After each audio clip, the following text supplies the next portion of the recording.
نحمدہ و نصلی علی رسول الکریم، اما بعد، فاعوذ باللہ من الشیطان الرجیم، بسم اللہ الرحمن الرحیم۔ قرآن کریم میں اللہ تبارک و تعالیٰ ارشاد فرماتا ہے کہ خبردار جو اللہ کے ولی ہیں نہ ان کو دنیا کا خوف ہے نہ آخرت میں غمگین ہوں گے، وہ جو ایمان لائے اور تقوی اختیار کیا۔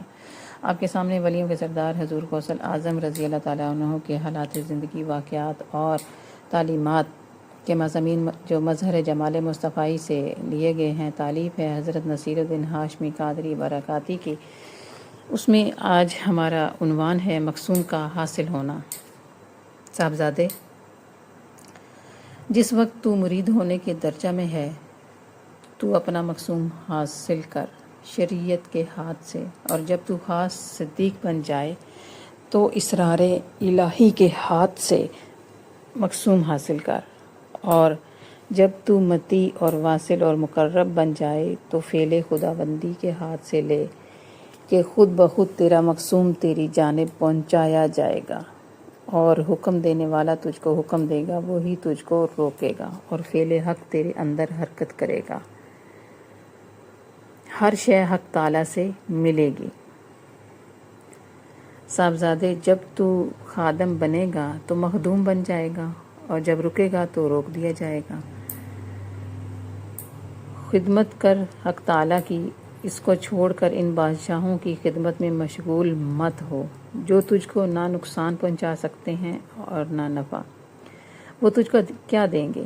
کیا تجھ کو ایسی چیز دے دیں گے جو تیرے مقصوم میں نہیں، یا ان کو قدرت ہے کہ تیرے حصے میں لگا دیں ایسی چیز جو حق تعالیٰ نے تیرے حصے میں نہیں لگائی؟ کوئی چیز ان کی طرف سے مستقل نہیں ہے۔ اگر تو یوں کہے کہ ان کی عطا مستقل اور ابتداً ان کی طرف سے ہے تو کافر ہو گیا۔ کیا تجھے معلوم نہیں کہ کوئی نہیں عطا کرنے والا اور نہ منع کرنے والا اور نہ آگے بڑھانے والا اور نہ پیچھے ہٹانے والا مگر اللہ عز و جل؟ بس اگر تو کہے کہ یہ تو مجھے معلوم ہے تو میں کہوں گا کہ یہ کیوں کر ہو سکتا ہے کہ تجھ کو معلوم ہو اور پھر غیر کو اس پر مقدم رکھے۔ خاموشی اور گوشہ نشینی۔ صاحبزادے، چاہیے کہ گونگا پن تیری عادت، گمنامی تیرا لباس، اور مخلوق سے بھاگنا تیرا منتہائی مقصود بنا رہے، اور اگر تجھ سے ہو سکے کہ زمین میں سرنگ کھود کر اس میں گھس بیٹھے تو ایسا کر۔ یہی عادت تیری اس وقت تک رہنی چاہیے کہ تیرا ایمان جوان و بالغ ہو جائے، تیرے ایقان کے پاؤں قوی ہو کر جمنے لگیں، تیرے صدق کے پاؤں پر لگ آویں، اور تیرے قلب کی آنکھیں کھل جائیں۔ اس وقت تو اپنے گھر کی زمین سے اٹھے اور علم خداوندی کے خلد میں پرواز کرے اور گشت کرے، مشرق و مغرب کا، خشکی اور سمندر کا، نشیب اور پہاڑوں کا، اور زمین اور آسمانوں کا، ہوشیار رفیق و راہبر کو ساتھ لے کر۔ پس اس وقت اپنی زبان کو گفتگو میں کھول، گمنامی کے کپڑے اتار، مخلوق سے بھاگنا چھوڑ، اور اپنی سرنگ سے نکل کر ان کی طرف آہ کہ تو اب ان کے لیے دوا ہے کہ اپنے نفس میں نقصان نہیں پا سکتا۔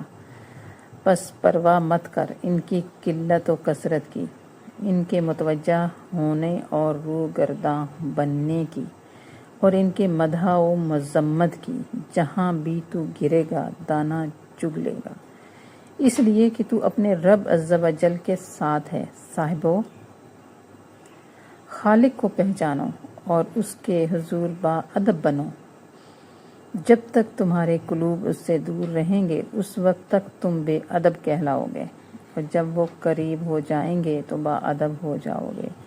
غلاموں کی بک بک دروازے پر بادشاہ کے تخت پر سوار ہونے سے پہلے ہی ہے، اور جس وقت سوار ہو گیا تو سب گونگے، بے زباں اور با ادب بن جائیں گے، کیونکہ اب بادشاہ سے قریب ہیں۔ ہر ایک ان میں بھاگنے لگتا ہے گوشہ کی طرف، مخلوق کی طرف منہ کرنا بائینہ حق تعالیٰ کی طرف پشت کرنا ہے۔ تجھے کبھی فلاح نہ ہوگی جب تک کہ جھوٹے معبودوں کو نہیں نکالے گا۔ اسباب کو قطع نہ کرے گا، نفع و نقصان کے متعلق مخلوق کو دیکھنا نہیں چھوڑے گا۔ تو بظاہر تندرست ہے، حقیقت میں بیمار، تونگر ہے مگر مفلس، زندہ ہے مگر مردہ، موجود ہے مگر معدوم۔ یہ حق تعالیٰ سے بھاگنا اور اس سے آراز کرنا کب تک؟ تم میں سے ہر ایک شخص کے پاس ایک ہی تو قلب ہے، پھر اس سے دنیا اور آخرت دونوں کے ساتھ کس طرح محبت کر سکتا ہے؟ خالق اور مخلوق اس میں ایک جگہ کیسے جمع ہو سکتے ہیں؟ اے منافق، میں پسند نہیں کرتا کہ بجز طالب آخرت اور طالب حق کے کسی کو دیکھوں جو شخص طالب ہے دنیا اور مخلوق اور نفس اور خواہش کا۔